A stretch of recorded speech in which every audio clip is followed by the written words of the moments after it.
رحيم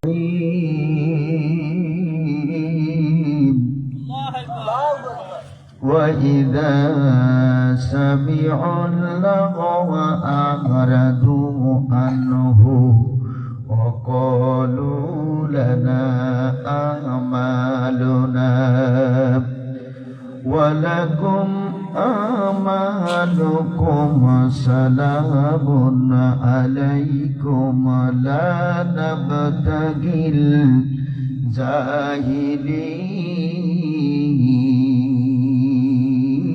الجاهلين صدق الله العظيم. قال النبي صلى الله عليه وسلم تركت فيكم أمرين لن تضلوا ما تمسكتم بهما كتاب الله وسنة رسوله أو كما قال النبي صلى الله عليه وسلم. وقال تعالى مخبرا وآمرا في شان حبيبي إن الله وملائكته يصلون على النبي يا أيها الذين آمنوا صلوا عليه وسلموا وعلى آل سيدنا مولانا محمد اللهم صل على سيدنا مولانا محمد وعلى آل سيدنا مولانا محمد জোরে জোরে পড়ুন দুরুদ জোরে জোরে পড়ুন দুরুদ ওগো মুমিন ভাই বসিয়া মোদের দুরুদ পৌঁছাই যাবে সোনার মক্কা মদিনা আল্লাহুম্মা সাল্লি আলা সাইয়্যিদিনা মাওলানা মুহাম্মদ وعلى آل سيدنا مولانا محمد. একটু ফাঁকা জায়গা পূরণ করতে হবে। এই যে ফাঁকা জায়গাটা আমার দিকে আগান আগান।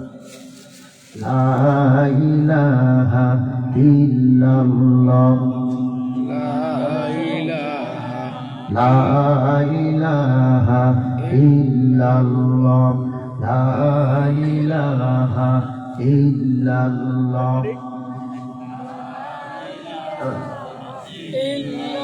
বহু দূরে মদিনা কেমনে যাব জানি না ভাইজান বহু দূরে মদিনা কেমনে যাব জানি না দয়ার আল্লাহ দয়া করো কেমনে নিবা মদিনা লা ইলাহা ইল্লাল্লাহ লা ইলাহা ইল্লাল্লাহ লা ইলাহা ইল্লাল্লাহ লা ইলাহা ইল্লাল্লাহ লা ইলাহা ইল্লাল্লাহ। আমরা মদিনার রাস্তা চিনি না মন যে হয় যেতে বারে বারে কেঁদে পাগল পারা আল্লাহ দয়া করো তোমার বান্দা বান্দির ওপরে সকলকে নিবা তুমি ওই মদিনাতে লা ইলাহা ইল্লাল্লাহ লা ইলাহা ইল্লাল্লাহ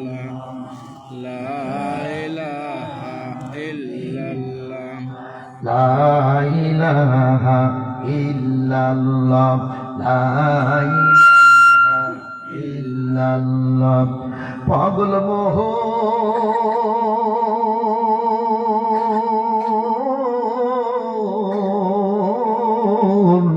মনে বোঝাইলে মন বোঝে না বারে বারে যেতে চাই শুধু মদিনা ঠিক না সবাই বললেন না যে যারা বলেন ঠিক কিনা সকলে বলুন পাগল মোহন মনে বোঝাইলে মন বোঝে না বারে বারে যেতে চাই শুধু মদিনা আল্লাহ আজকের মাহফিলে এসেছে যারা বসেছে যারা এখনো আসবে যারা সকলকে নিবাহ তুমি ওই মদিনাতে আমিন বলেন আর সরে বলুন আমিন আল্লাহুম্মা আমিন রব্বুল আলামিন ঐতিহ্যবাহী দক্ষিণ কলাওড়া নদীর পূর্ব পার তাহফিজুল কোরআন হাফিজিয়া মাদ্রাসা ও জামে মসজিদের উদ্যোগে 13তম তাফসীরুল কোরআন মাহফিলে আমি অথম গুনাহগার কয়েক মর্তবা দরুদ ও সালাম আদায় করেছি মোদের দরুদ ও সালামের সবটুকুন সোনার মদিনায় নবী পাকের রওজা মোবারকে পৌঁছাই দিয়ে দাও আয় আল্লাহ আজকের মাহফিলের আয়োজন যারা করেছেন আর শোনার জন্য যারা এসেছেন বলার জন্য যারা এসেছেন লাইটিং মাইকিং স্টেজ প্যান্ডেলের ব্যবস্থা যারা করেছেন আর আমার মা বোনেরা দূর দূরান্তে বসে যারা আলোচনা শুনতেছেন সকলকে কিয়ামতের দিন মুসিবতের কালে এ মাহফিল নাজাতের উসিলা বানিয়ে দিও আল্লাহ আল্লাহ অনেকের মা দুনিয়ায় বেঁচে নেই অনেকের আব্বা নাই রে আব্বা মায়ের গুনাহ মাফ করে দিয়ে দাও তাদের কবর গুনাহ বাগে জান্নাত বানাও বাবু এই মসজিদ এই মাদ্রাসার চারিপাশে যত মানুষ তোমার ডাকে সাড়া দিয়ে পরপারের যাত্রী হয়েছে কোরআনের মাহফিলের উসিলা করে তামাম কবর গোলা জান্নাত বানিয়ে দাও ইয়া আল্লাহ এই মুহূর্তে তোর বন্ধুর রওজার আগা ঝলক নূরের ফুহাস গুনাহগারের কণ্ঠে তথায় মজলিসের উপরে তুমি দিয়ে দাও ইয়া রব करम तो अगर करे ओ बात दे जबा को जो दिल पर असर करे आमीन बिरहमतिका या अरहमर राहिमीन ঐতিহ্যবাহী দক্ষিণ কলাওড়া নদীর পূর্ব পার তাহফিজুল কোরআন হাফিজিয়া মাদ্রাসা ও জামে মসজিদের উদ্যোগে আয়োজিত 13তম তাফসীরুল কোরআন মাহফিলের জনাব সুযোগ্য সভাপতি শ্রদ্ধেয় ভাজন মুরব্বী বিশিষ্ট সমাজসেবক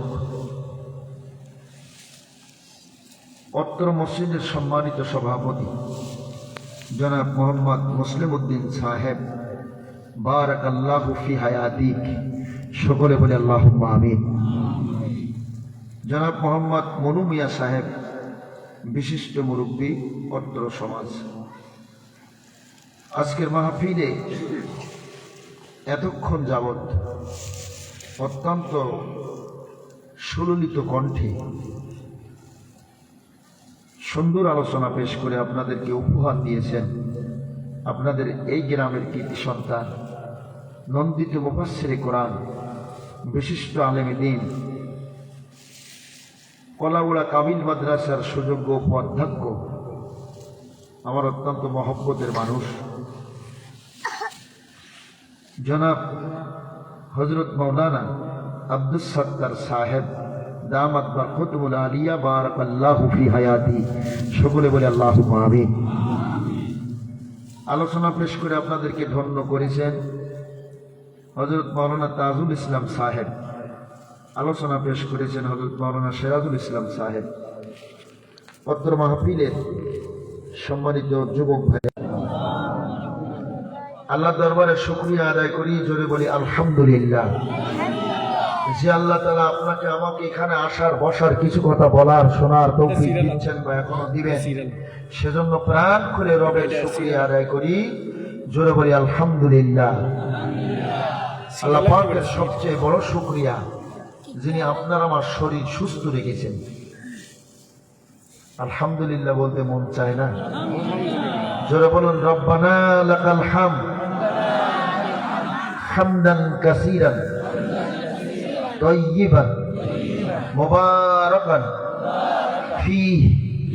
প্রশংসা করি আমি আল্লাহ, মাটির মানুষকে দিলেন আল্লাহ সবার উপর পজিশন, সুখাদ্য দিলেন আরো করিতে আর প্রশংসা করি আমি মাবুদ আল্লাহ তাআলার। কেউ জবান বন্ধ রাখবো না, দেহের সমস্ত শক্তিকে উজাড় করে আকাশ চুম্বি একটা আওয়াজ দিয়ে ডান হাত কানা উঁচু করে চিৎকার দিয়ে জোরে সরে বলবো আলহামদুলিল্লাহ।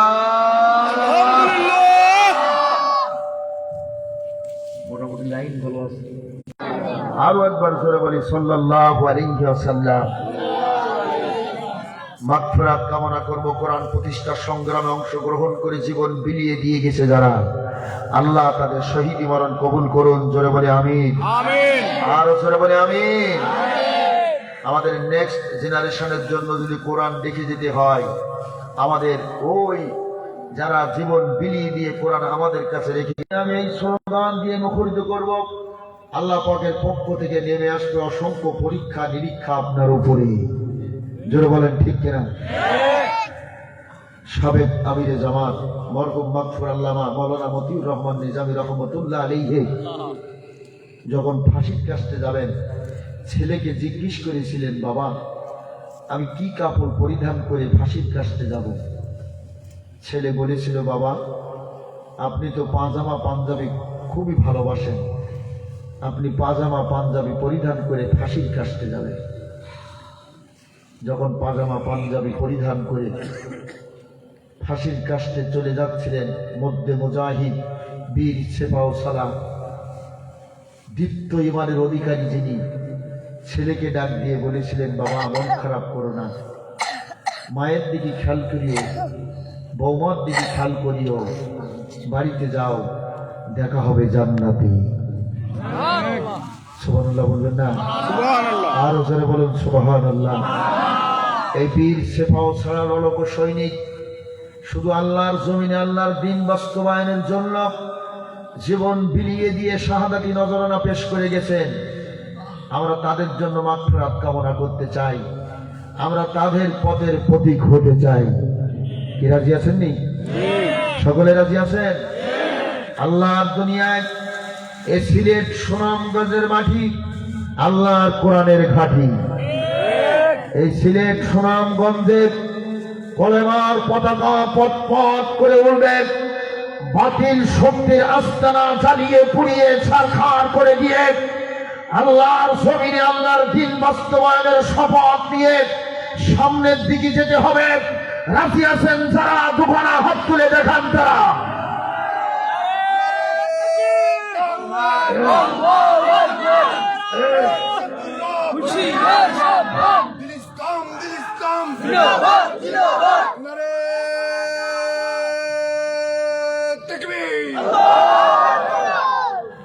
আমরা বর্তমান বাংলাদেশে আমিরি জামাতের বাসা কোন জায়গায়?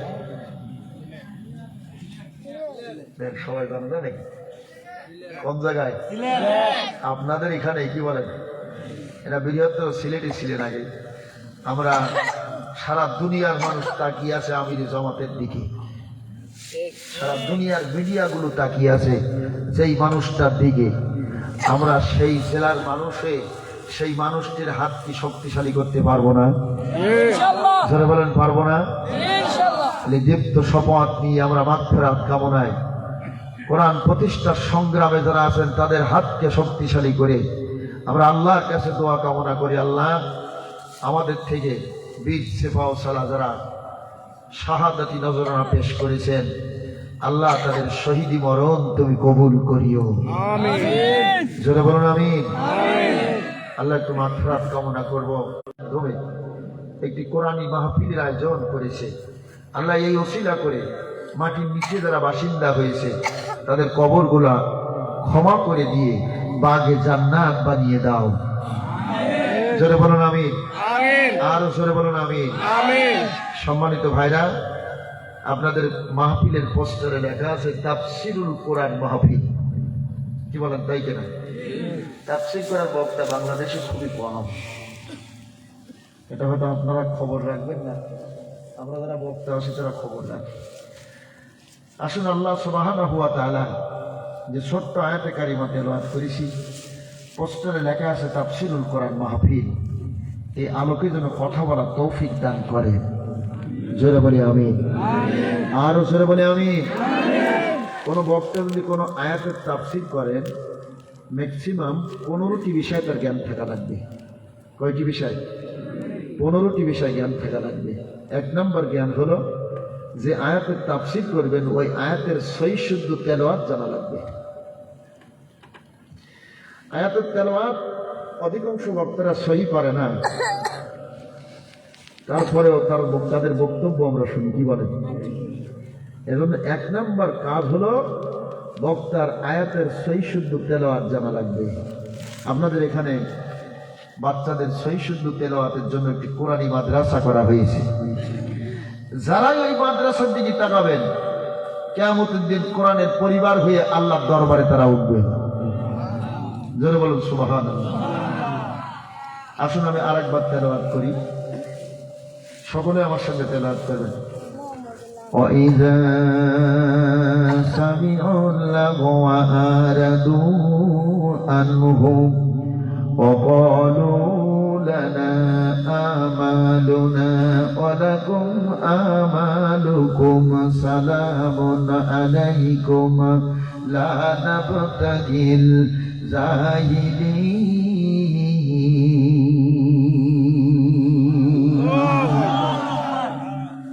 কোরআনুল কারীমের তেলাওয়াত শুনে জবানে কেন আল্লাহু আকবার বলবেন? এ প্রশ্ন আসে না মনের ভিতরে? ভাইরা আমার, আল্লাহর কোরআনের তেলাওয়াত শুনে জবানে যারা আল্লাহু আকবার বলবেন, 2টা উপকারে তারা উপকৃত হবেন। 1 নম্বরে মুফাসসিরিন ইকরামগণ লিখেছেন, জবানে যারা তেলাওয়াত শুনে আল্লাহু আকবার বলবে, আমার আল্লাহ ওই দেহের ভিতরে বড় কোন রোগ দিয়ে পরীক্ষা নিবে না। আর করে রোগ যদি হয়েই যায়, আমার আল্লাহ তাআলা চিকিৎসার ব্যবস্থা করে দিবেন। 2 নম্বরে নবী আমার বলেন, আয়াত তেলাওয়াত শুনে জবানে যারা আল্লাহু আকবার বলবেন, আমার আল্লাহ তাআলা ওই দেহের ভিতরে চেহারার মধ্যে একটা জ্যোতি আছে, মৃত্যুর আগ পর্যন্ত চেহারার জ্যোতি নষ্ট করবে না।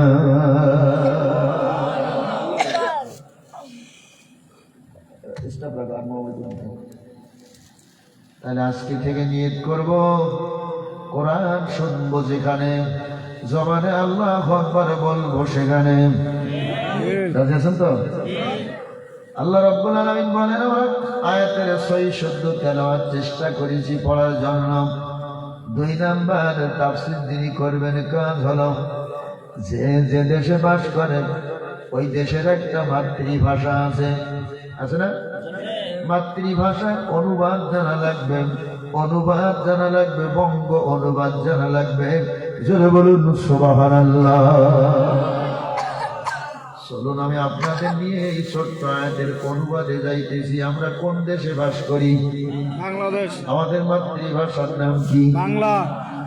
1952 সালে ভাষা আন্দোলন হয়েছিল, রফিক জব্বার সালাম এই ভাষা আন্দোলনে জীবন দিয়ে শহীদ হয়েছিলেন।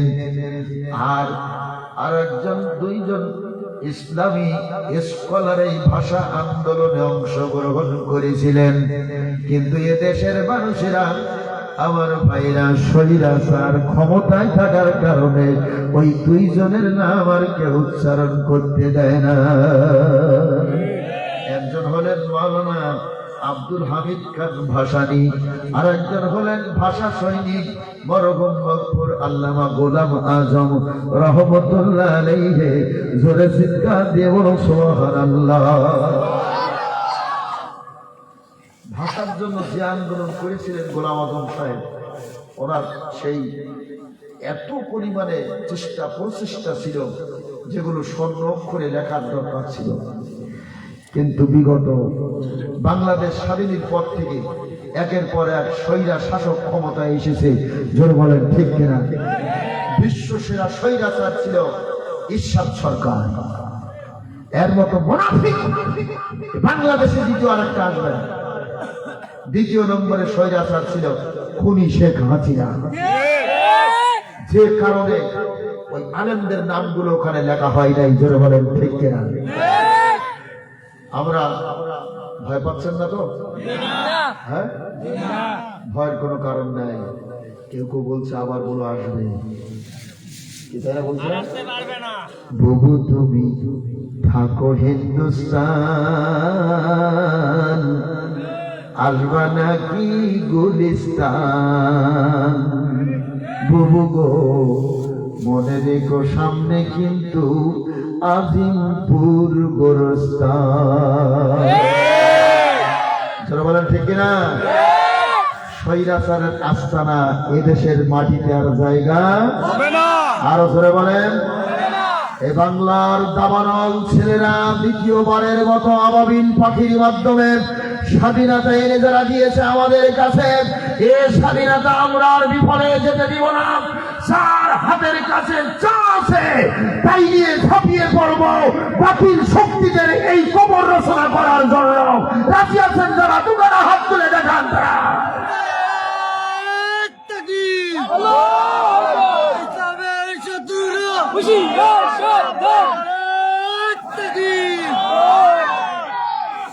হাত নামান। অনেক দূর যেতে হবে আজকে আমার ওয়াজে, সময় ক্ষেপণ করা যাবে না। সাতক্ষীরার কিছু চিত্র আমাকে ইনশাআল্লাহ তাআলা তুলে ধরতেই হবে। কি বলে ভাইরা আমার? আমরা মাতৃভাষায় আয়াতের অনুবাদে যাই, এবং যখন তাদের সামনে বেহুদা কথাবার্তা উপস্থাপন করা হলো, তখন তারা বলল আমাদের আমল আমাদের জন্য, লানা মানে আমাদের আমল আমাদের জন্য, ওয়ালাকুম আমালুকুম, ওয়ালাকুম মানে তুমি তোমাদের আমল তোমাদের জন্য, তোমাদের প্রতি আমাদের সালাম। আমরা তোমাদের মতো মূর্খদের সঙ্গে তর্ক বিতর্ক করিয়া আল্লাহর নবীর কাছে যাওয়া, নবীর কোরআন তেলাওয়াত শোনা বন্ধ করে দিতে পারি না। 3 নম্বরে আয়াত যদি ভালো বোঝা না যায়, আয়াত 2 প্রকার, আয়াতে মুতাশাবি, আয়াতে মুহকামাত। আমি যে আয়াতটি আলোচনা করতেছি আয়াতটি হলো আয়াতে মুহকামাত। এই আয়াতের নিজ ভাষায় অনুবাদ বলার পরেও যদি ভালো বোঝা না যায়, আর একটা জিনিস আছে সেইটা পড়লে আয়াত ভালো বোঝা যায়, সেটার নাম কি বলতে পারেন? শানে নজুল। যারা বলেন কি? শানে নজুল। আরবিতে বলা হয় শানে নজুল, বাংলায় বলা হয় আয়াতের প্রেক্ষাপট।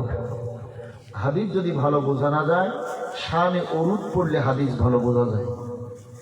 ভাইরা আমার, আসুন আপনাদেরকে নিয়ে আমি এই ছোট্ট আয়াতের শানে নজুলি যেতে চাই।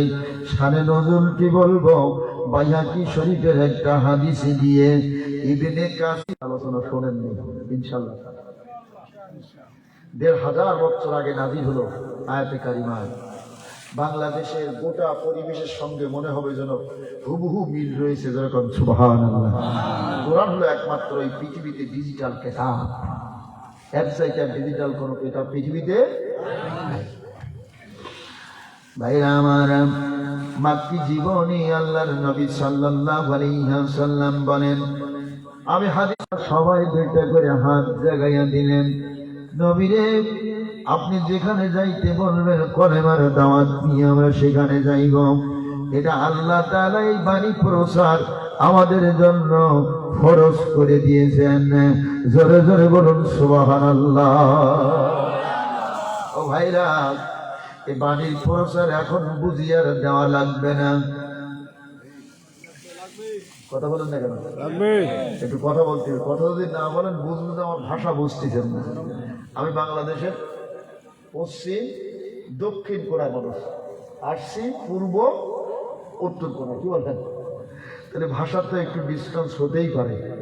এদের কথা না বললে কিন্তু বুঝবুঝে ভাষা বুঝতেছেন না। ভাইরা আমার, এই কলেমার বাণী এখনো প্রচার দেওয়া লাগবে। দায়িত্ব আমরা যারা এখানে আছি সবার উপরে, তাই না? সবার উপরে। পৃথিবী যতদিন থাকবে এ বাণী প্রচারের দায়িত্ব আমাদের সকলের উপরে থাকবে। আল্লাহ নবী বললেন, মুসাফিরা, আমার এই দেশের ভিতরে ছোট্ট একটা প্রদেশ আছে, ওই প্রদেশটার নাম হলো আবিসিনিয়া। এই আবিসিনিয়া এখনো কলেমার বাণী কেউ পৌঁছায় নাই। বর্তমান ওই দেশটির নাম হয়েছে ইথিওপিয়া। কি নাম? ইথিওপিয়া। ইথিওপিয়ার পূর্ব নাম ছিল আবিসিনিয়া। নবী বলছেন, সাহাবীরা, কে পারবে ইথিওপিয়ায় কলেমার বাণী প্রচারে? আল্লাহর নবী সাহাবী জাফর ইবনে আবি তালিব উঠে দাঁড়িয়ে গেলেন। জোরে বলুন সুবহানাল্লাহ। জাফর ইবনে আবি তালিব রাসূলের কি হয় বলতে পারেন? সাহাবী তো হয়, একটা সম্পর্ক আছে, বলতে পারবেন? চাচাতো ভাই জাফর ইবনে আবি তালিব, তারপরে আবু তালিবের ছেলে, নবীর চাচাতো ভাই হযরত আলী রাদিয়াল্লাহু তাআলা আনহুর ভাই। জোরে বলুন সুবহানাল্লাহ। জাফর ইবনে আবি তালিব উঠে দাঁড়াইলেন, নবীরে আমি পারবো কলেমার বাণী ওই আবিসিনিয়ায় পৌঁছায়া দিতে। নবী বললেন, যাও, চলে যাও। জাফর ইবনে আবি তালিব চলে গেলেন। 3 বার মাত্র কলেমার বাণী প্রচার দিয়েছিলেন। একদল যুবকেরা, আপনাদের মাহফিলের যুবকরা যেরকম একই ড্রেসের জামা গায়ে দিয়েছে না, একদল যুবকেরা ওই দিন আবিসিনিয়ায় 3 বার মাত্র কলেমা পড়ার কারণে তারি ঘাত দিয়েছে, জাফরকে আটকে ধরেছে। মক্কার যুবক, এই বাণীর প্রচার আমাদের দেশে চলবে না। নাউজুবিল্লাহ বলেন, আরো জোরে। আপনাদের পাশ থেকে পার্শ্ববর্তী উপজেলার নাম কি? ছাতক। ছাতক থেকে যদি কেউ আসে আর আপনারা যদি বলেন এই ছাতকের লোকজন এই জায়গায় কলেমার বাণীর প্রচার দেওয়া যাবে না, বলুন তো এক শ্রেণীর যুবকরা তার পক্ষ নিয়ে আন্দোলন করবে কিনা? করবে না? সুতরাং এদেশে যদি কলেমার বাণী প্রচারে আসে যারা, আমরা তাদের সহযোগিতা করব। যদি কেউ বাধা দিতে চায়, আমরা তাদের মোকাবেলায় সামনে অস্ত্র হয়ে দাঁড়িয়ে যাব। রাজি আছেন তো? জীবনের শেষ নিঃশ্বাস পর্যন্ত কলেমার বাণী প্রসারে আমরা তাদের সাথী হয়ে কাজ করব। রাজি আছেন? হযরত জাফর বলছেন, ও আবিসিনিয়ার যুবকেরা, ওরা আরবি ভাষাভাষী তো, আমরা বাংলা বললে যেমন সুন্দর বুঝতে পারতেছি, ওরা আরবিতে বললেই তো সব বোঝে। জাফর বলছে, যুবকেরা, এ কলেমা কি অসুবিধা হয়েছে? যুবকেরা বলছে, আমরা এই কলেমা সম্পর্কে যতটুকু বুঝেছি, এই কলেমা তো কেউ পড়বো না, এটা প্রচার করতে দেব না। হযরত জাফর মুখখানা নিচু করলেন, 2 চোখের পানি ছেড়ে দিলেন, কাঁদতে কাঁদতে আবিসিনিয়া থেকে নবীর দরবারে চলে আসলেন। নবীরে, কোন প্রদেশে পাঠাইছিলেন? কলেমা তো কেউ পড়ে নাই, আর আমাকে হত্যার হুমকি দিয়ে তাড়িয়ে দিয়েছে। আল্লাহ নবীরে একটু দোয়া করে দেন, যে যুবকগুলো আমাকে হত্যার হুমকি দিয়ে তাড়িয়ে দিয়েছে, আল্লাহ যেন তাদের হেদায়েত নসিব করে। আরো জোরে বলুন সুবহানাল্লাহ। নবী আমার দুখানা হাত উঁচা করলেন, আল্লাহ আমার চাচাতো ভাই জাফরকে যারা হত্যার হুমকি দিয়ে তাড়িয়ে দিয়েছে, তাদের তুমি হেদায়েত নসিব করে দাও। আমিন বলেন। নবীর দোয়া মিসফায়ার হবে, বন্দুকের গুলি মিসফায়ার হয়। বাইরে আমার সাতক্ষীরাতে সৈরা শাসক খুনি হাসিনার আমলে বাবাকে ধরতে গেছে যৌথ বাহিনীর লোকেরা, বাবাকে বাসায় পায় নাই।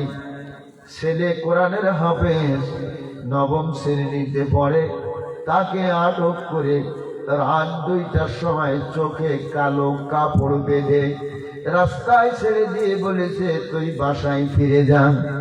3 স্তরের যৌথ বাহিনী দাঁড়িয়ে তাকে পাহারা দিয়েছে। যখন রাস্তা দিয়ে চলে যাচ্ছে, এই যৌথ বাহিনীর নির্মম খুনি হাসিনার দালালেরা বন্দুকের গুলি করে বুক সাজরা করে হত্যা করেছে।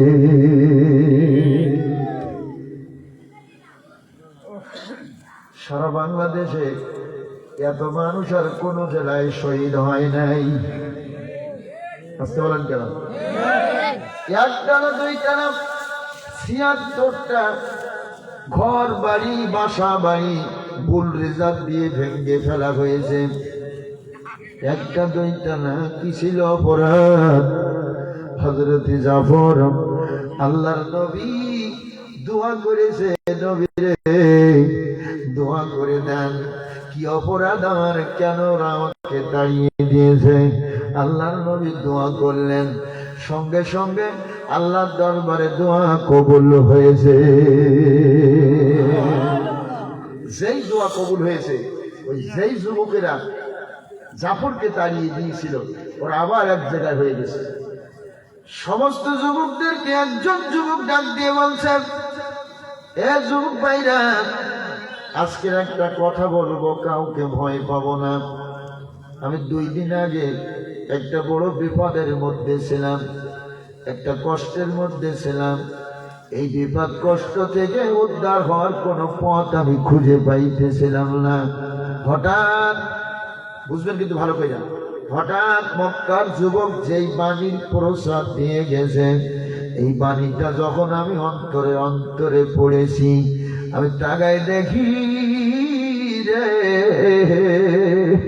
আমার সামনে কোনো বিপদ নাই, কষ্ট নাই, তামাম বিপদ কষ্ট থেকে আমি উদ্ধার হয়ে গেছি।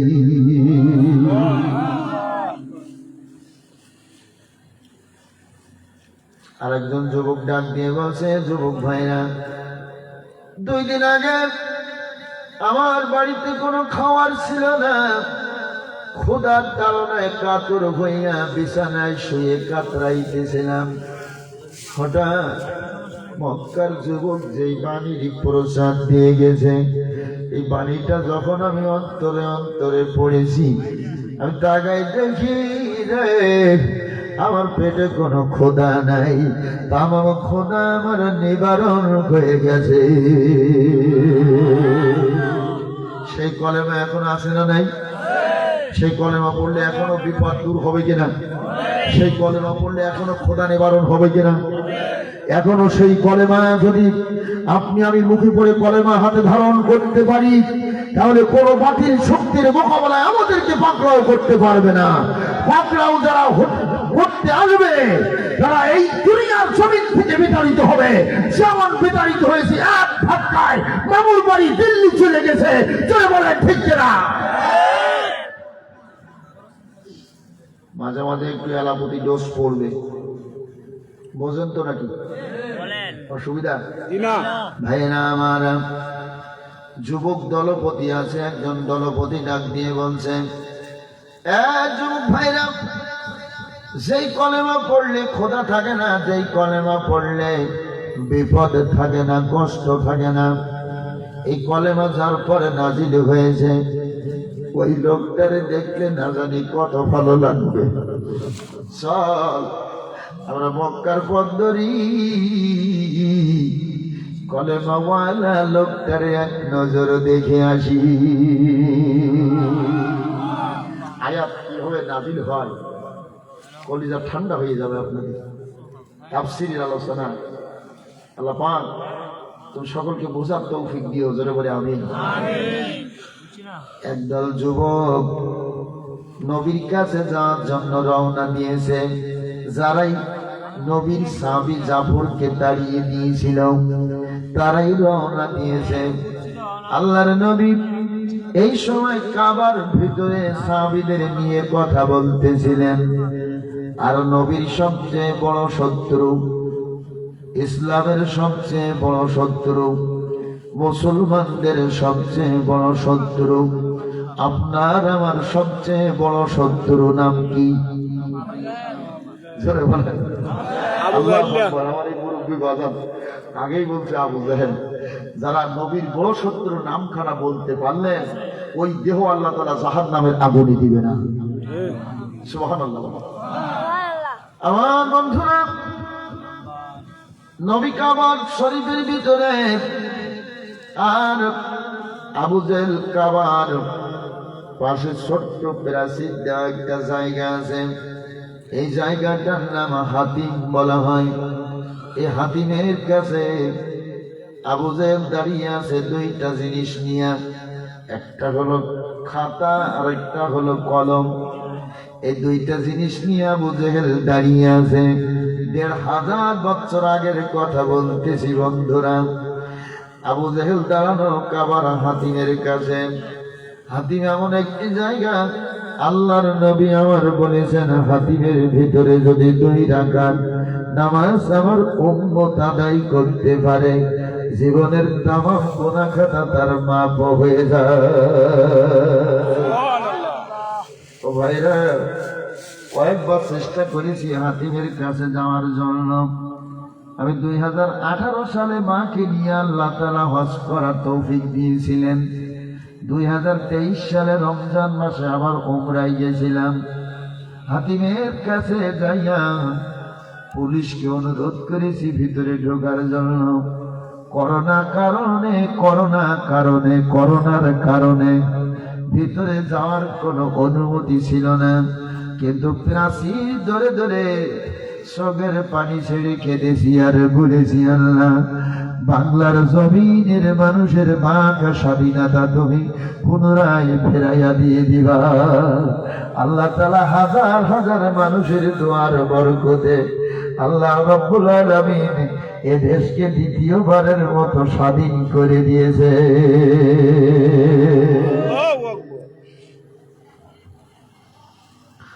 ভাইরা, একদল যুবক আসতেছে। 3টা জায়গা আমাকে কিন্তু ঠিক রাখতে হবে।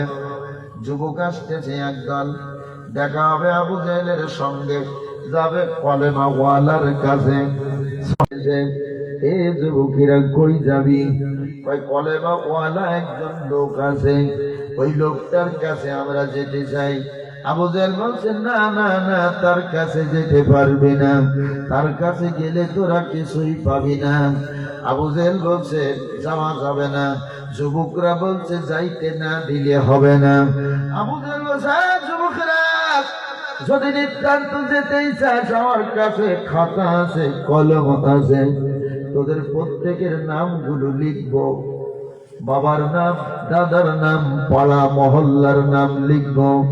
লিখিয়া তারপরে তোদেরকে আমি এখান থেকে যাওয়ার পারমিশন দেব। একজন যুবক বলছে, আঙ্কেল এগুলো লেখিয়া করবেন কি? আবু জেহেল বলছে, আমার যৌথ বাহিনী আছে, আগামীকালকের সকালবেলা আমার বাদ দিয়া আমার ভাতিজার অনুসারী হওয়ার জন্য তোমরা আসতেছ। আর আমি এমনি এমনি তোমাদের ছেড়ে দিতে পারি না। এই নাম ঠিকানা অনুযায়ী প্রত্যেকের বাড়িতে যাইবে, বাড়িতে যাইয়া গ্রেফতার করবে। গ্রেফতার করিয়া আমি আবু জেহেলের জেলখানায় তোমাদেরকে আটকিয়ে রাখা হবে।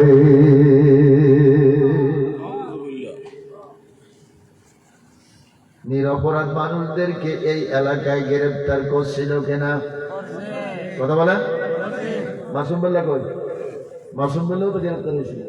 হ্যাঁ, কোন অপরাধ তার ছিল না, কোন দোষ তার ছিল না।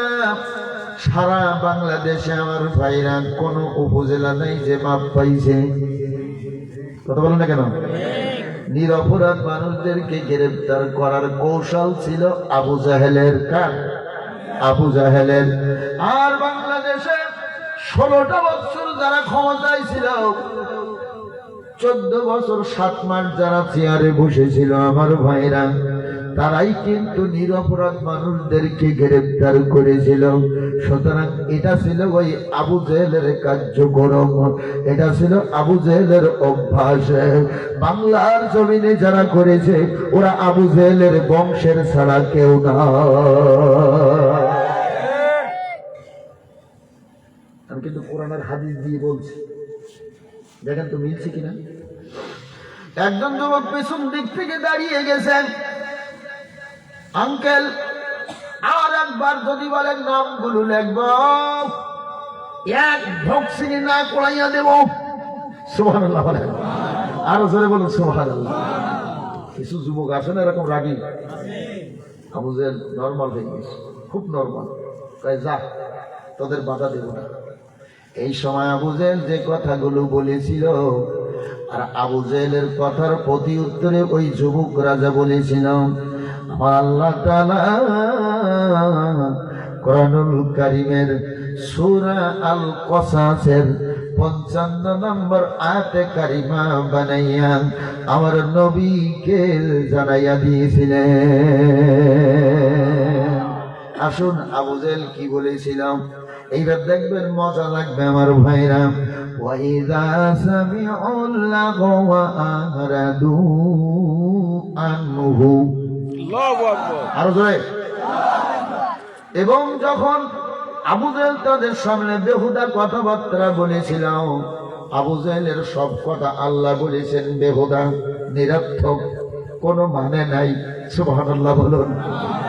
এদেশে যারা নিরর্থক কথা বলবে, এদেশে যারা আমার ভাইরা পাগলামি ধরনের কথা বলবে, ওরা আবু জেহেলের কাছ থেকে শিখেছে। এই কথা কি বলেছেন? আল্লাহ বলেছেন। আমি কিন্তু বলি, রাগ করলে আল্লাহর উপরে করেন, আমার উপরে না। ভাইরা আমার, আবু জেহেলের সব কথা নিরর্থক। এদেশে যারা রাজনীতিবিদ ছিল তারা নিরর্থক কথা ব্যবহার করেছিল। 10 টাকা চাল, ঘরে ঘরে চাকরি হয়েছে, চাকরি হয়েছে দেখি। 10 টাকা চাল এখন কয় টাকা? 65 টাকা। চাউল থেকে যেটা বের হয়ে যায়, ধান থেকে, ওটাকে কি বলেন আপনারা? কুড়া। কুড়া। তাহলে আমাদের সঙ্গে ভাষায় মিল আছে, এটা কুড়া। এই কুড়া কেজি 20 টাকা। কি বল ভাইরা আমার, বন্ধুরা আমার, তাহলে দেখেন ঘরে ঘরে চাকরি দিতে চাইছিল, ঘরে ঘরে চাকরি হয়েছে, তবে সিলেটে সুনামগঞ্জে হয় নাই, হয়েছে গোপালগঞ্জে। 59,000 আনসার চাকরি করে সারা বাংলাদেশে, এর মধ্যে 39,000 হলো গোপালগঞ্জের। তাহলে ওরা আনসার না, ওরা হলো আনসার লীগ। কথা আসতে বলেন কেন ভাইরা? সারা দেশে মাত্র 20,000, আর গোপালগঞ্জ হলো 39,000। ওদের ঘরে ঘরে চাকরি হয়েছে, এই জন্য গোপালগঞ্জের মানুষেরা সারা বাংলাদেশে দাপট দিয়ে চলেছে। ও গোপালগঞ্জের মানুষেরা, ও গোপালীদেরকে বাংলার জমিনে জায়গা দেওয়া যাবে না। ইন্টারি গভর্নমেন্ট ডক্টর ইউনূস সরকারকে ধন্যবাদ জানাই আমরা, যে গোপালগঞ্জের গোপালীদেরকে আস্তে আস্তে তাড়ানোর ব্যবস্থা হচ্ছে। জোরে বলুন মারহাবা, আরো জোরে বলুন মারহাবা। নিরর্থক কথা বলেছিল আবু জেহেল। আবু জেহেলের কথার প্রতি উত্তরে আল্লাহ পাক দেখেন কি সুন্দর ব্যবস্থা করেছেন। আবু জেহেলের কথার প্রতি উত্তরে ওই যুবকরা কি বললেন? যুবকরা ছিল একদল। বহু সংখ্যক মানুষ যদি থাকে, বাংলায় কোন বচন বলা হয়? যারা বলেন আমার আল্লাহ এখানে বহু বচন ব্যবহার করেছেন। আরবিতে বলা হয় জমা, বাংলায় বলা হয় বহু বচন। ওরা একদল ছিল, তাই আল্লাহ এখানে জমা ব্যবহার করেছেন। কলু লানা আমালুনা, আল্লাহু আকবার। যুবকরা বললেন, ও আবু জাহেল, লানা মানে আমাদের, আমাদের আমল আমাদের জন্য, ওয়ালাকুম আমালুকুম, ও আবু জাহেল তুমি তোমাদের আমল তোমাদের জন্য। তোমার প্রতি আমাদের সালাম। আমরা তোমার মতো আবু জাহেলের সঙ্গে তর্ক বিতর্ক করিয়া নবীর কাছে যাওয়া বন্ধ করে দিতে পারি না। স্বৈরাচার যেটা করতে চাইছিল ওই কথায় আমরা মুগ্ধ হইয়া আল্লাহর কোরআন প্রতিষ্ঠার কাজ বন্ধ করে দিতে পারি না।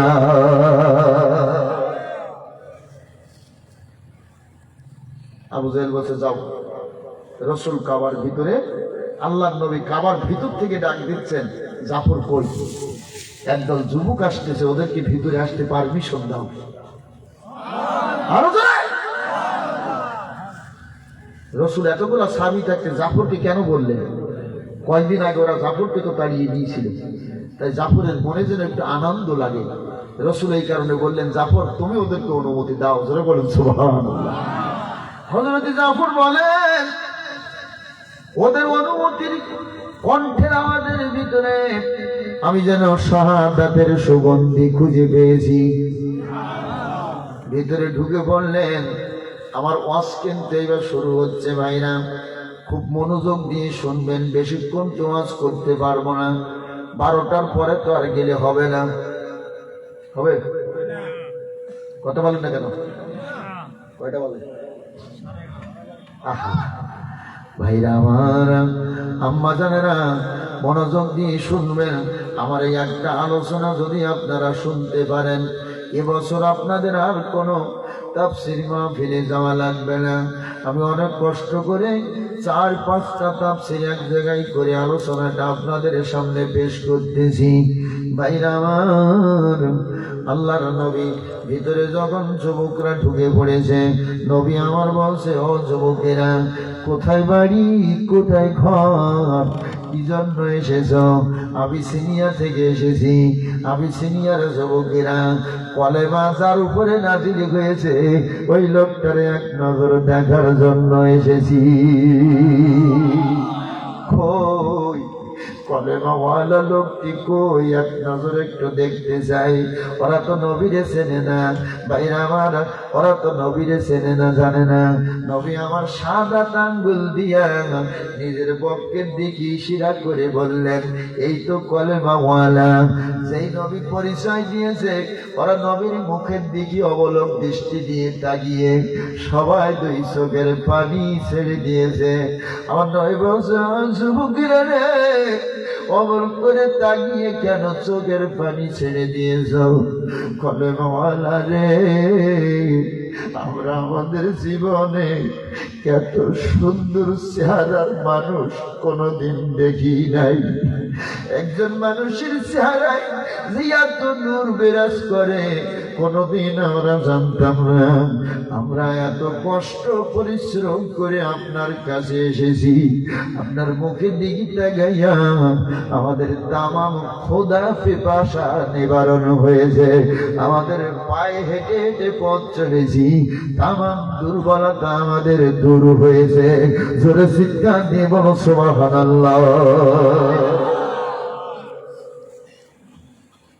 নবীরে যারা একবার দেখতে পেরেছেন, নবীর রওজা যারা জিয়ারত করেছেন, আল্লাহর নবী হাদিসের ভিতরে বলেছেন, ওয়াজাবাত লাহুল জান্নাহ, তাদের জন্য জান্নাত ওয়াজিব হয়ে যায়। ও বন্ধুরা, ও সুনামগঞ্জের ভাইরা মায়েরা, সবসময় আপনার কামনা বাসনা থাকবে আল্লাহর নবীকে একবার দেখার জন্য। স্বপ্নে যদি দেখেন, সরাসরি যে যদি রওজা দেখেন, একই রকম সব পাইবেন, সবের কোনো ঘাটতি হবে না। জোরে বলুন সুবহানাল্লাহ। আল্লাহ আজকের মাহফিলে এসেছে যারা দয়ার নবীকে দেখাইবেন, তারা দয়ার নবীকে দেখার তৌফিক দিবেন তাদের। জোরে বলে আল্লাহুম্মা আমিন। আমার 9 বছর যুবকেরা রে, বড় কষ্ট হয়েছে। নবী সম্পর্কে এত প্রশংসা করলা, আর আমার জাফরকে তোমরা কেন ফিরিয়ে দিয়েছিলা? আর আজকে যদি আমার সামনে এত প্রশংসা করো, কলেমা পড়লে অসুবিধা কোন জায়গায়? যুবকেরা বলছে নবী রে দেন কলেমা পড়াইয়া, আমরা কলেমা পড়ার জন্য এসেছি। আল্লাহর নবী ওদেরকে কলেমা পড়াইতেছেন, পড়বেন আমার সাথে, লা ইলাহা ইল্লাল্লাহু। এই পর্যন্ত নবী যেই পড়েছে, প্রত্যেকটা যুবক দুখানা করে হাত উঁচা করে থামেন থামেন, চুপ করেন, চুপ করেন। নবী আমার নবী বলছে, কেন গো, তোমরাই তো বললা কলেমা পড়বো, আবার তোমরাই বলছো থামেন, কারণটা কি? নবী রে, আমরা একদল যুবক আপনার কাছে এসেছি, আমাদের সংখ্যাই হলো 20 জন। জোরে কোন কয়জন? 20 জন। আরো জোরে, জোর হলো না, তালে তালে জোরসে বলুন। এই যে অনেকেই বললেন না তো মুখে। আল্লাহর নবী আমরা 20 জন যুবক এসেছি। জোরে কোন কয়জন? না 20 জন? হ্যাঁ একই। সুবহানাল্লাহ। ও নবী রে, আমরা 20 জন যুবক আপনার কাছে এসেছি, আমাদের সংখ্যাই হলো 20 জন। আমরা অনেক আগের থেকে শুনেছি আপনার পরে একখানা কিতাব নাজিল হইতেছে। এই কিতাবের নাম হলো মহাগ্রন্থ, শ্রেষ্ঠ গাইড বুক, পবিত্র কালামুল্লাহ শরীফ। সুবহানাল্লাহ। নবী রে, আপনার কাছে একটা প্রশ্ন আমরা করতে চাই। এই প্রশ্ন জবাবটা যদি দিতে পারেন কলেমা পড়বো বাকি অংশ, আর যদি জবাব দিতে না পারেন বাকি অংশের কলেমা পড়বো না। আল্লাহ নবী বলছে, বলো কি বলতে চাও? নবী রে, আমরা 20 জন যুবক এসেছি, এক একজনে আপনার কাছে একটা করে প্রশ্ন করব। মোট প্রশ্নের সংখ্যা হবে কয়? জয় বলেন। ও নবী, এই 20খানা প্রশ্নের জবাব আপনার পরে যে কিতাব নাজিল হইতেছে, এই কিতাবের আয়াতে কারিমা দিয়ে দিয়ে দিতে হবে। পারবেন দিতে? যদি পারেন, কথা দিতেছি, খাবার ভিতর থেকে বের হতে দেরি হতে পারে, কিন্তু কলেমা পড়িয়া মুসলমান হইতে দেরি হবে না। মোহাম্মদ হর গেজনা গুপ্তা তানা গুপ্তা জিব্রাইল, জিব্রাইল হর গেজনা গুপ্তা তানা গুপ্তা রব জলিল।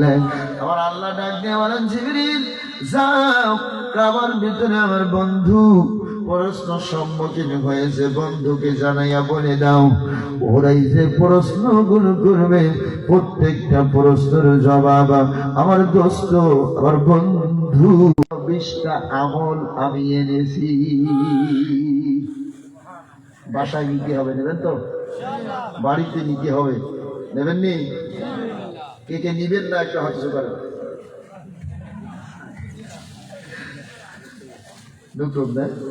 সুবহানাল্লাহ বলুন, আরো জোরে বলুন সুবহানাল্লাহ। ভাইরা, আমি মনিরুল ইসলাম বেনালি সাতক্ষীরা থেকে এসেছি। আপনাদের কাছে আল্লাহ কিন্তু জবাব চাইবে না, মালিক আমার কাছে জবাব চাইবে। তবে এই তাফসীর মাহফিলে আমার বান্দাদের জন্য কোরআন থেকে কি দিয়েছিলাম? কি প্রশ্ন করবে? অবশ্যই অবশ্যই প্রশ্ন করবে। এজন্য মালিকের কাছে যেন বলতে পারি, মালিক আমি অধম গুনাহগার, কিছুই তো জানতাম না, যতটুকু তুমি তৌফিক দিয়েছিলা ততটুকু উপদেশ তোমার বান্দা বান্দীদের জন্য দিয়েছিলাম। ও ও ভাইরা, জিবরিল আমিন আসলেন, নবীকে জানাইলেন। নবী জবাব দিলেন, ও যুবকেরা, এক এক করে প্রশ্ন বলো, আমি নবী তোমাদের প্রশ্নের জবাব দিতে পারবো। নবী বলছে, তোরা লাইন দিয়ে আমার সামনে দাঁড়িয়ে যাও, 1 নাম্বার 2 নাম্বার সিরিয়াল দিয়ে দাঁড়িয়ে যাও। ওরা সিরিয়াল দিয়ে দাঁড়িয়ে গেছে। আল্লাহর নবীর কাছে জিজ্ঞাসা করছে, নবীরে, আমরা কোন সাইড থেকে আগে প্রশ্ন করব? নবী বলছে, তোমরা ডান সাইড থেকে আগে প্রশ্ন করবা। কারণ হলো, আমি নবী এই দুনিয়ায় সবকিছু ডান সাইড দিয়ে চলাফেরা, খাওয়া, ওঠা, বসা, আচার আচরণ, লেনদেন সবকিছু ডান সাইড দিয়ে করা সুন্নাত জারি করে দিয়েছি। মসজিদে উঠবেন কোন পা দিয়ে উঠবেন? ডান পা। জামাটা যখন গায়ে দিবেন, এই জামার আস্তিন কোনটা আগে ঢোকাবেন? পাজামা প্যান্ট লুঙ্গি পরিধান করবেন, কোন পাটা আগে ঢোকাবেন? ডান। আমার ভাইরা, রাস্তা দিয়ে চলবেন, চলেন আর না চলেন, কোন সাইড দিয়ে চলা সুন্নাত? খানা যখন খাইবেন, ডান পাশ থেকে আগে শুরু করবেন। এটা আমার নবীর সুন্নাত। যখন সুবহানাল্লাহ। সব জায়গায় ডান সাইড, এক জায়গায় বাম সাইড সুন্নাত। বলতে পারেন সেটা কোন জায়গা? সুবহানাল্লাহ। এই যে ছোট্ট বাচ্চা বলে দিয়েছে, ওয়াশরুম, বাথরুম। আমার ভাইরা, এই জায়গায় যখন ঢুকবেন, কোন পা দিয়ে? বাম পা দিয়ে ঢুকবেন, মনে থাকবে। যাও, মাথায় কিছু না থাকলে মাথায় দিয়ে তারপরে ঢুকবেন। বাথরুমে যাওয়ার প্রাককালে মাথায় কিছু দিয়ে ঢোকা সুন্নাত। বসার আগে একটা দোয়া আছে, দোয়া পড়া সুন্নাত। মুখস্থ আছে তো? আমার পার্শ্ববর্তী যে বাজার, এই বাজারে আমি এক যুবককে বলছে, এদিকে কাম হিয়ার। তো বলছে, হুজুর ডাকেন কেন?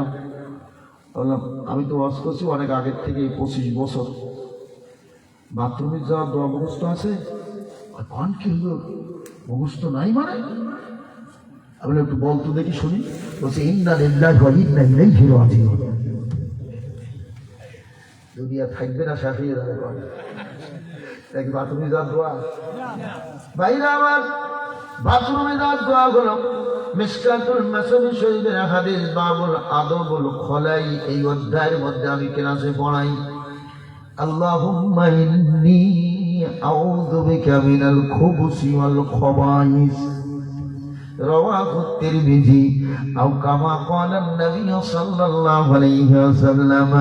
জোরে একবার বলুন সুবহানাল্লাহ। ভাইরা আমার, তাহলে নবী বলছে ডান সাইড দিয়ে প্রশ্ন বলো। যুবক দলপতি মাঝখানে দাঁড়িয়ে আছেন, আমার নবীর মুখের দিকে তাকিয়ে 2 চোখের পানি ছেড়ে দিয়েছে। যুবক, আবার কাবার মধ্যে কেন কান্দো? নবীরে, আপনি যেখানে উপস্থিত আছেন, আমাদের ডান সাইডের চাইতে আপনার ডান সাইডের মূল্য মর্যাদা 1000 গুণ বেশি। নেতা কিভাবে মানতে হয় আমার ভাইরা দেখেন। নবী বলছে, তাই যদি হয় আমাকে তোমরা নেতা মানো, তাহলে আমার ডান সাইডে তোমরা প্রশ্ন করা শুরু করে দাও। নেতা মেনেছে স্বৈরাচার সরকারের। জসিম নামে যুবক জাহাঙ্গীরনগর বিশ্ববিদ্যালয়ে পড়েছে, 100 যুবতীকে ধর্ষণ করে সেঞ্চুরি পালন করেছিল। ওদের নেতা বলেছে, বাবা এরকম কাজ করতে নেই, মানুষে খারাপ বলবে। ওদের নেতাও হলো ওই দোষে দোষী, ধরে কণ্ঠে কেনা। বিশ্ববিদ্যালয়ে পড়ুয়া নাদুস নদুর চেহারার যুবকদের ছাড়া রাত কাটাইতেন না। জোরে চিৎকার দিয়ে বলুন নাউজুবিল্লাহ। কত বড় বেঈমান, মুশরিক, কাফের ছিল, সেটা আপনারা শুনলে অবাক হবে। কেন স্বৈরাচার বলবো? সবাই স্বৈরাচার বলছে, আমি চিন্তা করলাম স্বৈরাচার কেন বলছে, আমাকে কোরআন হাদিস দেখতে হবে।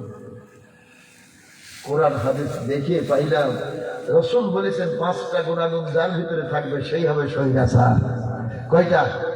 5টা গুণাগুণ, আমি ওদিকে যদি যাই তাহলে তো রস করা হয় না। এই 5টা গুণাগুণ সব খুনি হাসিনার ভিতরে ছিল, এজন্য তাকে স্বৈরাচার বলা হয়। ভাইরা আমার, এই স্বৈরাচার এই পৃথিবীতে আর মাথা ছাড়া দিয়ে দাঁড়াতে পারবে না। আমি একটুখানি কয়েক সেকেন্ডের ভিতরে একটা দৃষ্টান্ত দিয়ে দিচ্ছি। ব্রিটিশরা এই দেশ শাসন করেছিল 200 বছর, পতন হয়েছে আর মাথা ছাড়া দিয়ে দাঁড়াতে পারে নাই। আছে ব্রিটিশের পরে আসছিল তারা পাকিস্তানিরা, পাকিস্তান শেষ হয়েছে, তারা পতন হয়েছে, মাথা ছাড়া দিয়ে দাঁড়াতে পারছে। আমার মোগল সাম্রাজ্য ছিল, মোগল সম্রাটরা এক এক করে শেষ হয়ে গেছে, আর কিন্তু মাথা ছাড়া দিয়ে উঠতে পারে নাই।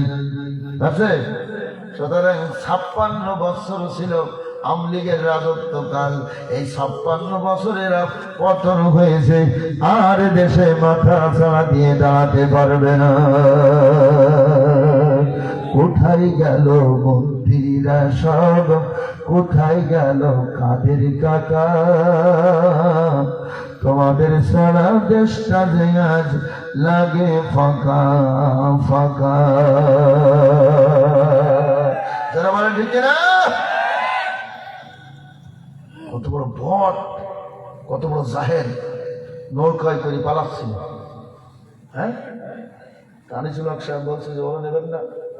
উনি কে? তো দরবেশ বাবা। দরবেশ বাবা দাড়ি ছিল, চুল ছিল, কিছুই তো নাই। কত বড় মুনাফেক দেখেন, পালাই চলে যাচ্ছে 26,000 লক্ষ কোটি টাকা ওই দরবেশ বাবার মাধ্যমে এই খুনি হাসিনা এই দেশ থেকে পাচার করে কানাডায় দিয়ে বেগম পড়া তৈরি করে এদেশের জনগণের নাভিশ্বাস তুলে দিয়েছে। বলেন ঠিক কেনা? 26,000 লক্ষ কোটি টাকা। 100 পদ্মা সেতু করা যেত। কয়টা? 100 পদ্মা সেতু। ভাইরা আমার, আল্লাহ নবী আমার ডাক দিয়ে বলেন, ও আমার আবিসিনিয়ার যুবকেরা, 1 নাম্বার প্রশ্ন বলো। প্রথম 2টা প্রশ্ন কলেমা সম্পর্কে, তারপর 2টা প্রশ্ন নবী সম্পর্কে, তারপর 2টা প্রশ্ন পারিবারিক জীবন সম্পর্কে, তারপর 2টা প্রশ্ন সামাজিক জীবন সম্পর্কে, তারপর 2টা প্রশ্ন অর্থনৈতিক জীবন সম্পর্কে, তারপর 2টা প্রশ্ন রাজনৈতিক জীবন সম্পর্কে, তারপর 2টা প্রশ্ন পররাষ্ট্রনীতি সম্পর্কে, তারপর 2টা প্রশ্ন আমার ভাইরা কবরের জগৎ সম্পর্কে, তারপর 2টা প্রশ্ন আখিরাতের জীবন সম্পর্কে। বাকি আছে? কোন দিক বাকি না আমার ভাইরা। চলুন কলেমা সম্পর্কে 2টা প্রশ্ন। নবী বলছে 1 নাম্বার যুবক কই, 1 নাম্বার প্রশ্ন বলো। নবী রে, কলেমার 2টা অংশ, আমি একটা প্রশ্ন করব, আমার পাশে 2 নাম্বার সিরিয়ালে যেই যুবক দাঁড়িয়ে আছে 2 নাম্বার প্রশ্ন এই যুবক করবে। 1 নাম্বার প্রশ্ন হলো লা ইলাহা ইল্লাল্লাহু। ও নবী, এই প্রথম অংশে একটা নাম দেখতেছি আল্লাহ। জোরে বলুন আল্লাহ। সবাই বলুন আরো জোরে, আরো জোরে, আরো জোরে। ও নবী রে, এই প্রথম অংশে একটা নাম দেখতেছি আল্লাহ। এই নামটা আল্লাহ কে? আল্লাহর বাড়ি কোথায়, বাসা কোথায়, থাকে কোথায়, বিয়া শাদী কোন জায়গায়, ছেলে মেয়ে কয়জন? সুবহানাল্লাহ বলবেন না নাউজুবিল্লাহ বলবেন? কি বলবেন? আল্লাহ সম্পর্কে এরকম প্রশ্ন যদি কেউ করে, ঈমান তার থাকবে। আমার ভাইরা, রাসূল আমার রাগান্বিত হইলেন না, মুস্কি হেসে দিলেন। সুবহানাল্লাহ বলেন। যুবকেরা, আমার আল্লাহ সম্পর্কে জানার জন্য প্রশ্ন করেছ, শোনো গো আমার আল্লাহর পরিচয়। জোরে বলুন সুবহানাল্লাহ।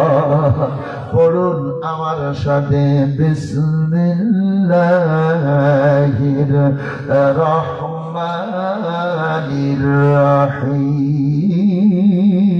আল্লাহু আকবার। কুল হু আল্লাহু আহাদ, আল্লাহু الصمد لم يلد ولم يولد ولم يكن له كفوا أحد আল্লাহু আকবার আরো ধরে আল্লাহু আকবার এর নাম কি ইখলাস সূরা ইখলাস সূরা ইখলাস এই সূরার নাম হলো সূরাতুল ইখলাস ইখলাস আগেকার দিনের ইমাম যারা ছিলেন তারা বলতেন কুল আল্লাহ সূরা এর কি বলতেন নাকি আমাদের এলাকাও বলতেন এটা কুল আল্লাহ সূরা আলহামদুলিল্লাহ সূরা কি বলেন তাই না আগে যারা ইমামগুলো সব জান্নাতি সুবহানাল্লাহ বলো সুবহানাল্লাহ তাদের মনে করে হিংসা ছিল না মনের মধ্যে কোনো বিদ্বেষ পোষণকারী তারা ছিল না কুটিলতা জটিলতা তাদের ভিতরে ছিল না ধরে বলুন সুবহানাল্লাহ সুবহানাল্লাহ ভাইরা আমার আল্লাহর নবী বলেন আমার আল্লাহর পরিচয় 3-4 জন উঠলেন কেন আমার 1 নম্বর প্রশ্নের জবাবের আমলটা নিয়ে কাছে বাড়ি যান কি বলেন আমলটা নেওয়া লাগে অসুবিধা হচ্ছে আমার মাহফিল থেকে কেউ তো ওঠে না আশ্চর্য ব্যাপার আমি কোনো হাদিসের কথা কিন্তু বলছি না সম্পূর্ণ কোরআন এবং হাদিস দিয়ে তাফসীর আমি লম্বা একটা ঘটনা বললে কিন্তু বলতে পারতাম ভাইরা আমার যেহেতু পোস্টারে লেখা আছে তাফসীরুল কোরআন মাহফিল সেজন্য কিন্তু আমি কোরআনের আলোকে কথা বলতেছি আল্লাহ নবী বলেন কুল হে নবী আপনি বলে দেন আল্লাহু আহাদ আমার আল্লাহ এক তার কোনো সমকক্ষ নাই আল্লাহুস সামাদ তার কোনো সমকক্ষ নাই তিনি এক ডানাতের সাদা আঙ্গুলটা উঁচু করে বলেন আল্লাহ এক সবাই বলেন আল্লাহ কুদরতি ক্যামেরা ছবি উঠছে আল্লাহ সবাই এক। বলেন আল্লাহ এক আল্লাহ এক আমার আল্লাহ রাব্বুল আলামিন বলছেন হে নবী আপনি ওদেরকে বলে দেন লাম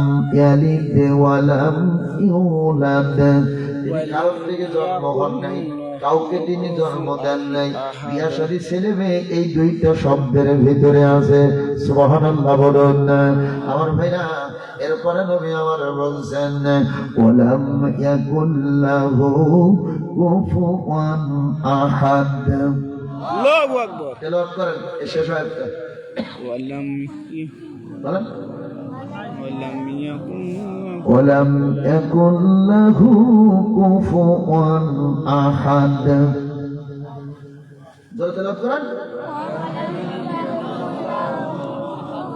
আরো জোরে বলেন ওয়ালাম ইয়াকুন লাহু কুফুয়ান আমি এটা শোনার জন্য আপনাদেরকে তেলাওয়াত করতে বলেছি ভাইরা এখানে অনেক হক্কানি রব্বানি আলেম আছেন হাফেজে কোরআন আছেন শুনে নেন শতকরা 95% ভাইরা সূরা ইখলাসে একটা ভুল তেলাওয়াত করে আর এমন একটা ভুল করে যে এই ভুলে নামাজ নষ্ট হয়ে যায় ঠিক যদি বলেন হুজুর সেটা কি সেটা হলো ওয়ালাম ইয়াকুল্লাহু যদি বলেন তাহলে নামাজ নষ্ট হয়ে যাবে ইয়া যদি বলেন আমার ভাইরা ইয়ার পরে একটা আলিফ থাকা লাগবে এখানে ইয়ার পরে কোনো আলিফ নাই ওয়ালাম ইয়া যদি বলেন ইয়ার পরে একটা আলিফ থাকা লাগবে আলিফ নাই ইয়ার উপরে আছে একটা জবর এক জবর এক জায়গায় এক পেশকে হরকত বলে হরকতের উচ্চারণ তাড়াতাড়ি করতে হয় তাহলে ইয়া জবর ইয়া জবর ইয়া ইয়া আবার ইয়া করবেন ইয়া জবর ইয়া বলেন ইয়া জবর ইয়া ইয়া জবর ইয়া ইয়া জবর ইয়া তাহলে ওয়ালাম ইয়া ওয়ালাম ওয়ালাম ইয়াকুল লাহু ওয়ালাম ইয়াকুন লাহু ওয়ালাম ইয়াকুল লাহু ওয়ালাম ইয়াকুন নট ওয়ালাম ইয়াকুল লাহু ওয়ালাম ইয়াকুল লাহু দেখবেন অধিকাংশ ভাই বলছে ওয়ালাম ইয়াকুল লাহু কি অংশ আছে না ঠিক আছে তো নাকি ওয়ালাম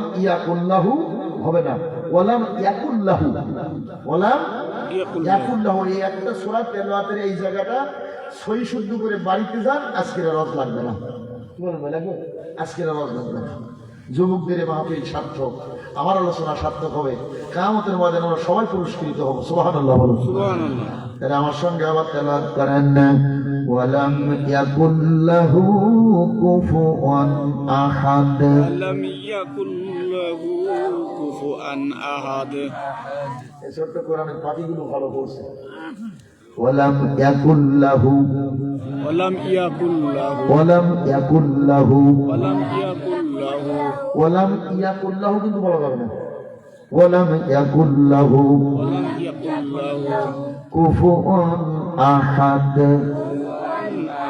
এই আসমান জমিনে যা কিছু তোমরা দেখো আর যা কিছু দেখো না, এসবের ভিতরে যা কিছু আছে আমার আল্লাহর সমকক্ষ কোনো কিছু হয় না, হয় না, হয় না।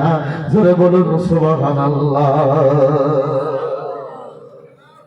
ও যুবকেরা, তোমরা খুশি হয়েছো কিনা? নবীরে এত সুন্দর ছন্দ, পদ্য, গদ্য, আকাইদ, ফাসাহাত, বালাগাত, এত সুন্দর শব্দ লালিত্য আমাদের জীবনে শুনি নাই। এ কিতাব দুনিয়ার কোন সাধারণ কিতাব না, এই কিতাব ঐশী কিতাব, এটা ঐশী গ্রন্থ। যখন সুবহানাল্লাহ। এখন আসুন এক নাম্বার প্রশ্নের জবাবে কি আমল দেব? কোরআন ছুঁয়ে বলছি ভাইরা, যে আমলটা আমি করি না সেটা আমি আপনাদের কাছে বলবো না। সেটা যদি আমি আপনাদের কাছে বলি তাহলে আল্লাহর কাছে তাই হয়ে যাব। কি বলেন ভাইরা? আল্লাহর নবী বলেন, হাদিস শরীফের ভিতরে এসেছে, রাসূল আমার বলেন, যদি কেউ বিসমিল্লাহ সহকারে সূরা ইখলাস 3 বার পড়ে, এক খতম অর্থাৎ 30 পারা কোরআনুল কারীম তেলাওয়াতের সওয়াব তার আমলনামায় দেওয়া হবে। الله أكبر 3 বার যদি সূরা ইখলাস বিসমিল্লাহ সহকারে পড়েন, এক খতম কোরআনুল কারীম তেলাওয়াতের সওয়াব পাইবেন। ভাইরা, আমি গুনাহগার, এই আমলটা দিনে 2 বার করি। মাগরিবের নামাজে একবার, ফজরের নামাজে একবার। আর আপনাদের কাছে আমি দাবি করব, আমার এই আলোচনাটি শোনার পরে প্রতিদিন 24 ঘন্টায় একবার, যতদিন বেঁচে থাকেন এই আমলটি রেগুলার করবেন। আমার ভাইরা রাজি আছেন যারা? দোকানে হাত তুলে দেখাবেন তারা। সবাই কি আসছে? সবাই রাজি? মনে থাকবে তো? যে কোনো একটা নামাজের রক্ত বেশি নেন, নিয়ে ফরজ নামাজ পড়ে এই বিসমিল্লাহ সহকারে সূরা ইখলাস 3 বার পড়বেন। 24 ঘন্টা প্রতিদিন এক খতম করে কোরআনুল কারীম তেলাওয়াতের সওয়াব আপনার আমার আমলনামায় আজকের মাহফিল শোনার পরে যেন লিপিবদ্ধ হয়। কি রাজি আছেন তো? দোকানে হাত সকারে দোয়া করি, আল্লাহ আমি মুসাফির, রব্বুল আলামিন মুসাফিরের দোয়া তো তুমি খালি ফেরায় দাও না। আল্লাহ দোয়া করছি হাতগুলার জীবনের গুনাহ খাতা মাফ করে দিবা। আল্লাহ আমলটি সকলকে বাড়িতে নিয়ে যাওয়ার তৌফিক দিবা। আল্লাহ আমলের কারণে আমাদের সংসারে বরকত দিবা। বিশ্ব নবীর সুপারিশ আমাদের জন্য মঞ্জুর করবা। জোরে বলুন আল্লাহুম্মা আমিন। কলেমার এখন আর একটা অংশ বাকি আছে, ওটা হলো মুহাম্মাদুর রাসূলুল্লাহ।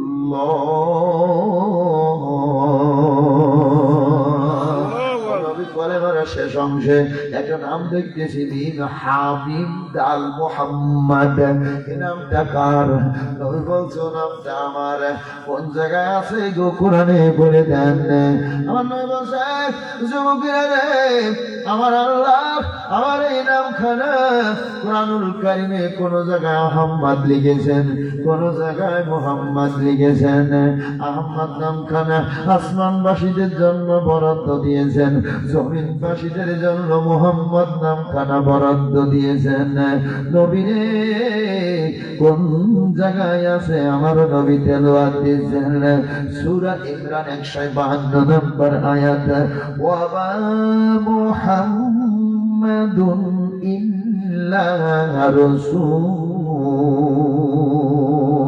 الله أكبر সূরা ফাতিহা 29 নম্বর আয়াতে আমার আল্লাহ রাব্বুল আলামিন ডাক দিয়ে বলছেন, মুহাম্মাদুর রাসূলুল্লাহ।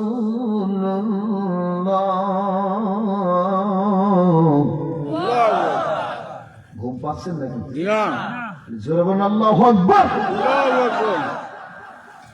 ঠিক আছে তো আয়াত? বাইরে আমার নবীর জবাব শুনিয়া খুশি হয়ে গেলেন। কিন্তু ইতিমধ্যে 12 তারিখ শেষ হয়ে 13 তারিখ পড়ছে। দাওয়াত তো 12 তারিখ,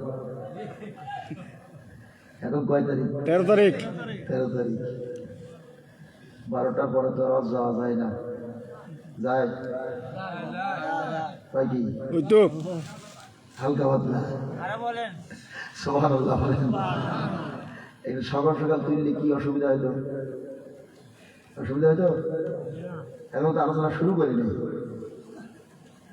ভাইরা আমার। এই 2 নম্বর প্রশ্নের জবাবে আমলটা কি নিবেন, এইটা আমার অত্যন্ত জরুরি কথা, এটা সকলকে শুনতেই হবে ইনশাআল্লাহ।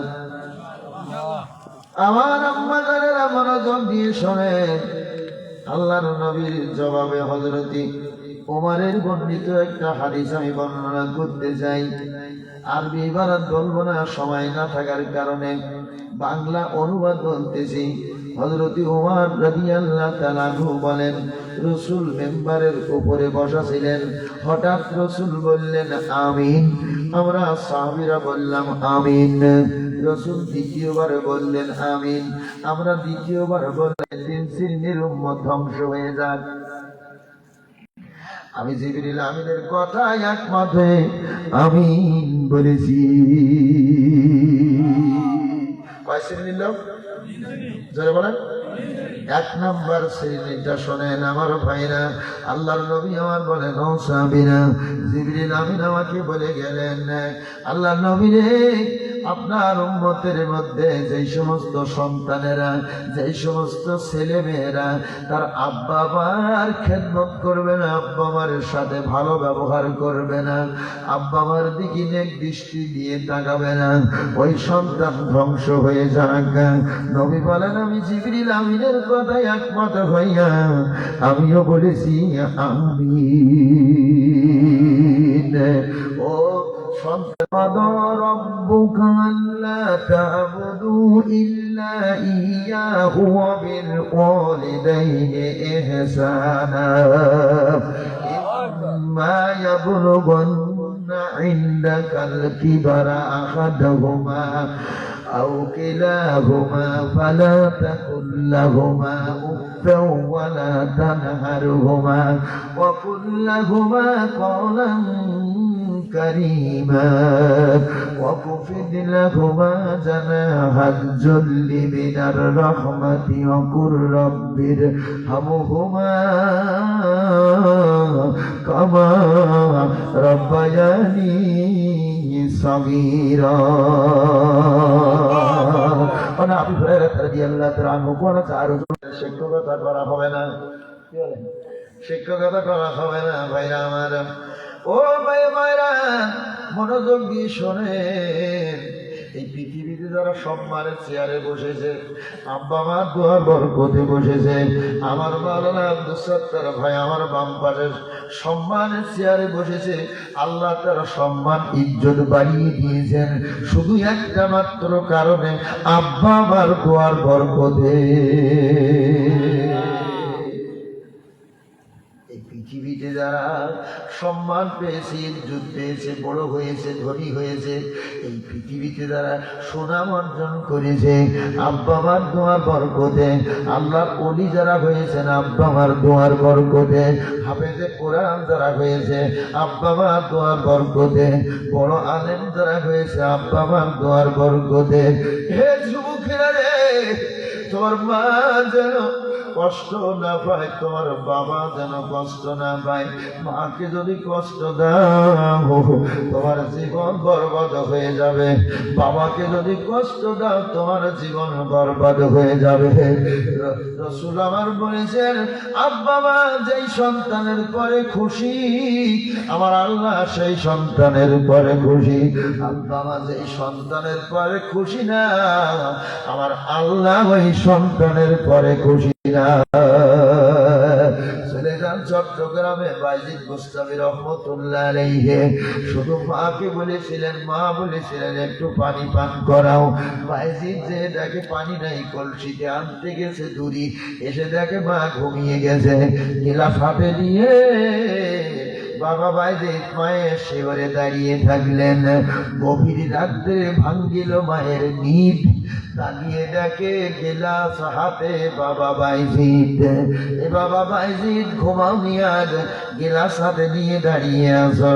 মা তুমি না বলছিলা পানি পান করার কথা, আমি এসে দেখি তুমি ঘুমিয়ে গেছো, তোমার ডাকা পছন্দ করি নাই, আবার পানির গিলাস রাখিয়া ঘুমানো পছন্দ করি নাই, তাই দাঁড়িয়ে আছি তোমার শিওরে। বাবা দাও পানিটা আমার কাছে দাও। মা পানিটা বসে পান করলেন, শুয়ে পড়লেন, শুয়ে দুখানা হাত উঁচু করে বললেন, রব আমার বাইজিদের উপরে আমি খুশি হয়ে গেছি। ওগো আমার দয়াল রব, আমার বাইজিদকে তুমি সুলতানুল আউলিয়া বানাইয়া দিয়ে দিবা। মায়ের একটা দোয়ার বরকতে যুগ সেরা আল্লাহর অলিতে বাইজিদ গোস্তামী রহমতুল্লাহ আলাইহি পরিণত হয়েছিলেন। জোরে চিৎকার দিয়ে বলো সুবহানাল্লাহ। বাবা মাকে কষ্ট দিবা না। অসংখ্য হাদিস আছে, অসংখ্য কোরআনের